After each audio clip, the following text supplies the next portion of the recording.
Hello, everyone, and welcome to the BoldChess show. I'm Roland, and with me, the international master, Luis Medarde. Welcome on board, Master Luis. How are you doing today?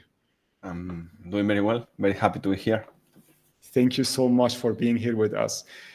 Today's topic, Master Luis, is about the best free chess engines for beginners and professionals.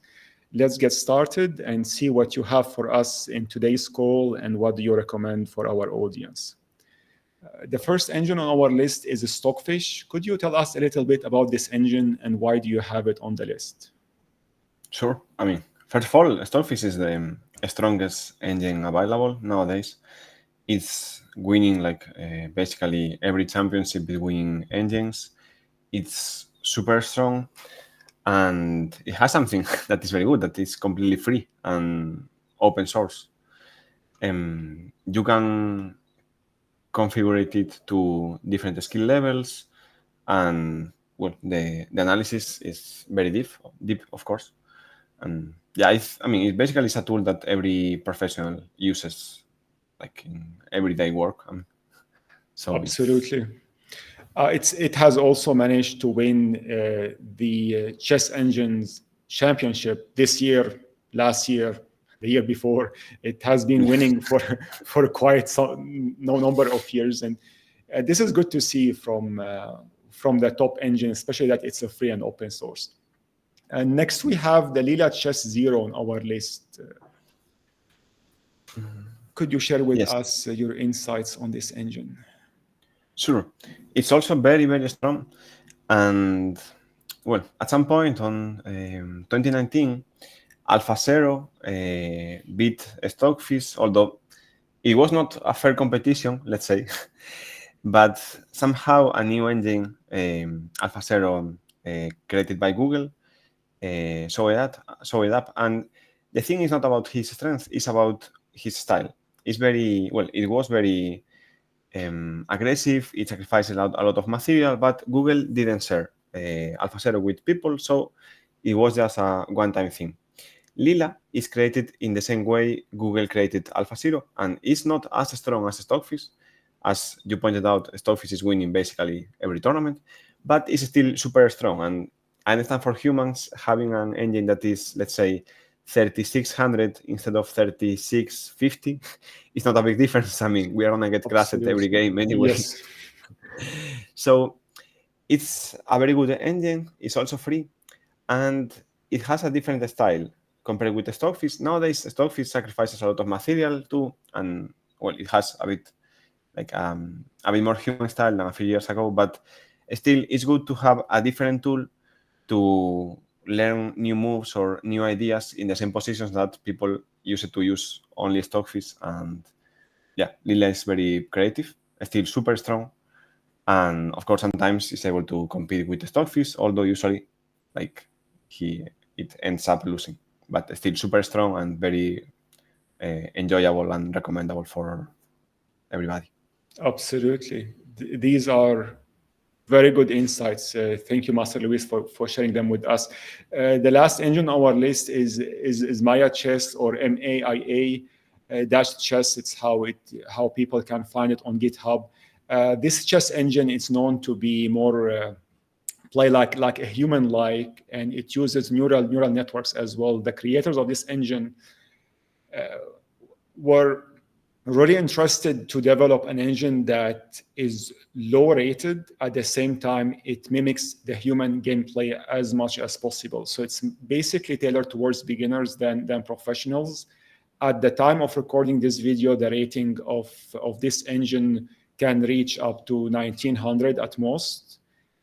And that is intended by design in order to allow beginners to learn from this engine as much as possible. And I believe you have showcased this engine to some of your students, Master Luis, if I'm not mistaken. Yes. Yeah, sometimes when you want to practice some position or some opening against, well, somebody, like if you play, let's say, on chess, maybe you want to play the Sicilian, but nobody plays C4 against you. So sometimes it's good to use an engine, but if the engine is super strong and it's gonna beat you like every time, and it's not a very human style is not as useful. However, Maia-Chess is all what we need, especially if we are not that strong. Like, for example, for me, maybe it might be a bit, weak. But for most of our audience, I think it's great. 1900 is a very high rating. It's a strong engine, and as you said, it's very human. Indeed, it's very nice. I've played against it. I managed to score some wins against the 1800, but the 1900 can be challenging, and it feels like you are playing really with a human being. The way it blunders at when you are putting the board in the right position and you are applying pressure, that's when the engine tries to find those kind of inaccurate moves to give you a chance to play. And this is really good for educational purposes, as you have pointed out. All these three engines that we have on our list, good to remind the audience that they are free and open source. So you can use them, you can practice with them, you can download them completely free of charge. Next, we have cross-platform chess graphical user interfaces. The ones that we will focus on today are the ones that are free and open source, which we call it FOSS, which is free and open source software. The first one is LucasChess, and I have it here open in front of me. LucasChess has been around for a very long time. It allows you to import your own databases. It allows you to import BGN games, opening books, engines. You can load virtually any open source engine with it, even the paid engines that are distributed in the right format, they can be imported as well. You can train, and you can also play against the engine. I will showcase here the different engines that you have. You have lots of internal engines, including Stockfish and Chess 0 as well. We have also some personalities from the engine Rodent 2. Those are, some of them can be fun, some of them can be educational. They're very good, and users can specify which rating they would like to go against here from this wide list. They can configure pretty much anything. They can also train here some basic patterns, checkmate patterns, some tactics as well. It does require some settings to be configured. You really need to go to the options here and configure everything out. But overall, it's very easy to use. It's cross-platform, so it opens on all operating systems, and it's free of charge. It's open source as well. Next, we have on our list is Croissant. I'm pronouncing the name well in French. This is also similar to LucasChess. It also allows you to import chess engines. At the time of recording this video, you can only import two engines, which is Stockfish and Komodo 14. But maybe in the future, the developers would be interested to allow more engines to be imported, or custom engines. You can also import cloud databases to the interface here. I have imported here four different databases. And you can also tune it with some lead chess accounts. I think it allows chess.com and lead chess accounts to be tuned, so you can import your own games and then you can review them with your engine. There is lots of options to be configured. It's also open source and cross-platform, so it works on all operating systems. These two I personally use, and this has been recommended by you, of course, Master Luis, which is why I happen to know them. Thank you for pointing these out. It's such great tools, and no need for people to invest in buying a premium graphical user interface while they have lots of options. And the last one, which we have been using, I have been using personally to practice, and the one that you have been showcasing to your students as well, is the official application of BoldChess.com. This is also free and open source, and we can view it from app.boldchess.com. Could you please tell us a little bit, Master Luis, about this tool, and what do you like about it? For sure.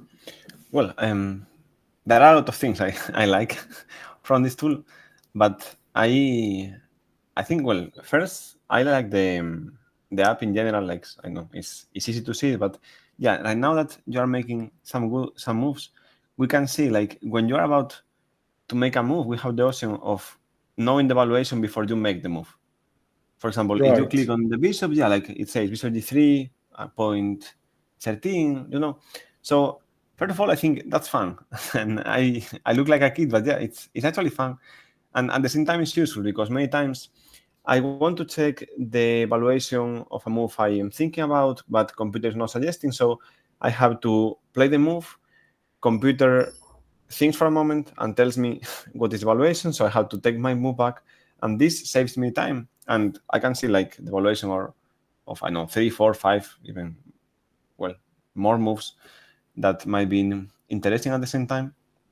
It's good to understand when you're going wrong, when that's working, when that's not, and also like the levels. I think it has, if I'm not mistaken, at the time of recording the video, 16 levels, We and can go up to even level more 30. actually. Yes, up to Sorry, level sorry. 30.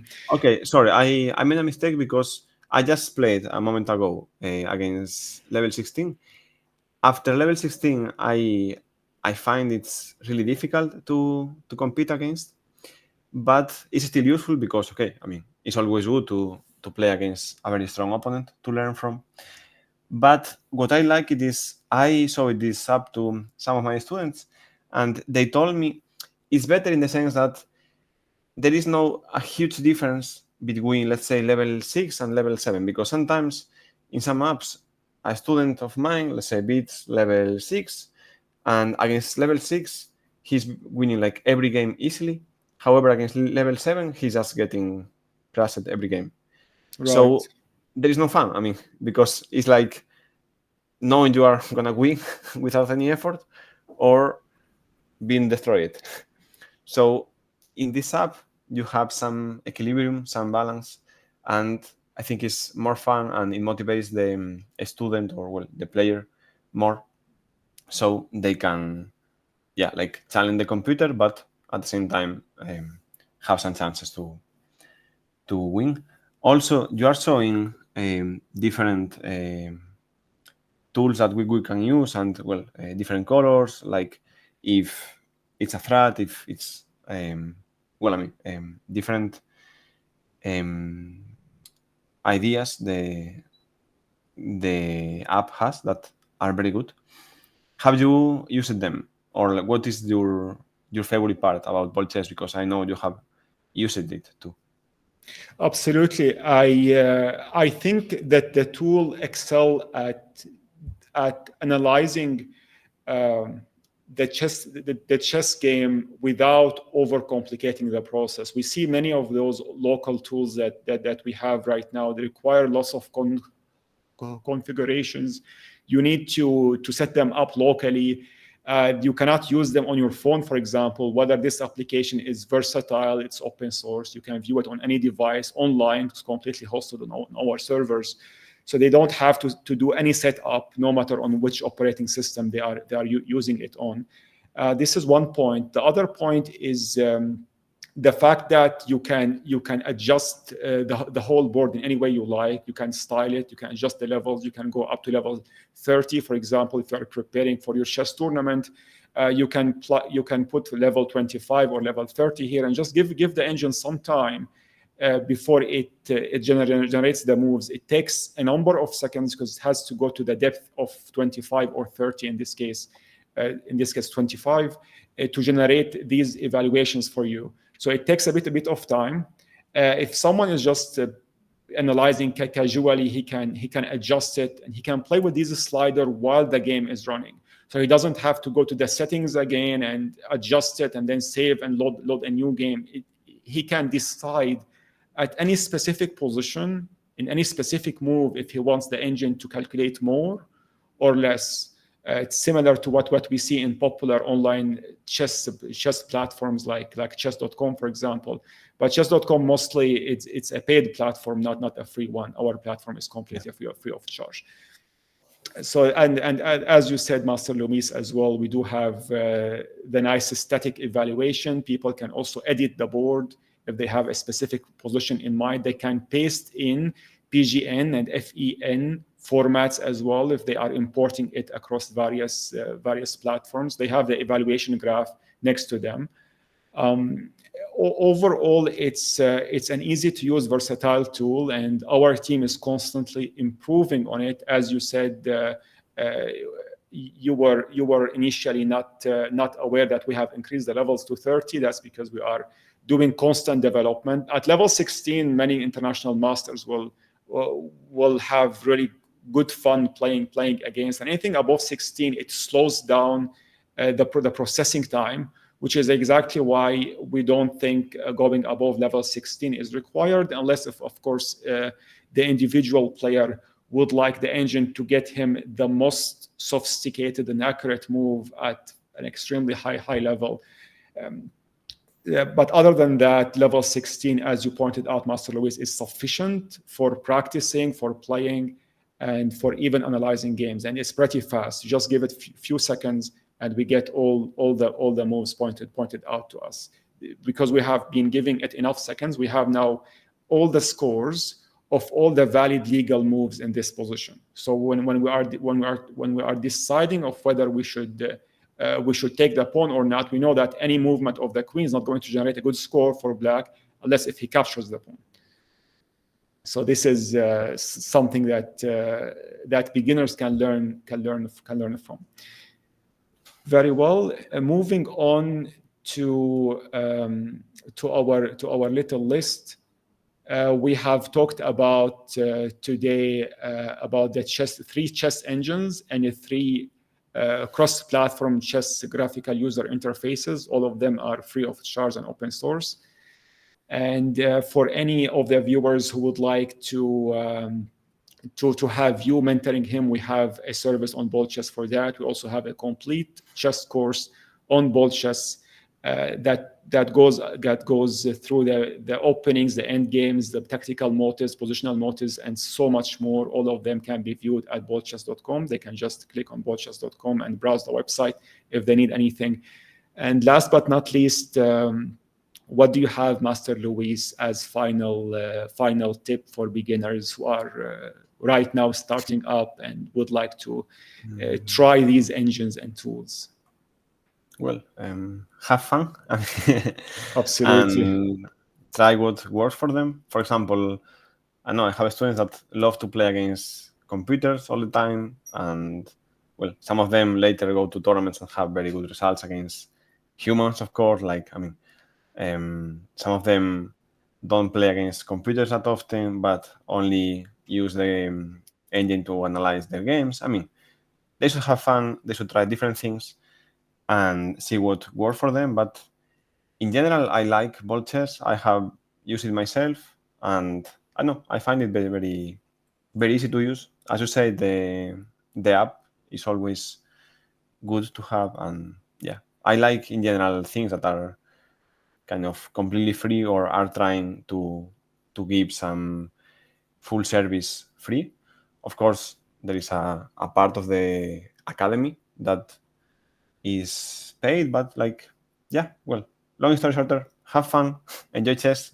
That's why we are here. Absolutely. Thank you so much for being with us, Master Luis, on the call. We have also a complete list of chess resources on our website if you'd like to check more resources. Until next time, I wish you a great day ahead, Master Luis. Thank you so much for being with us on this call. All the best. Good day. Thank you. Bye. Good day. Goodbye.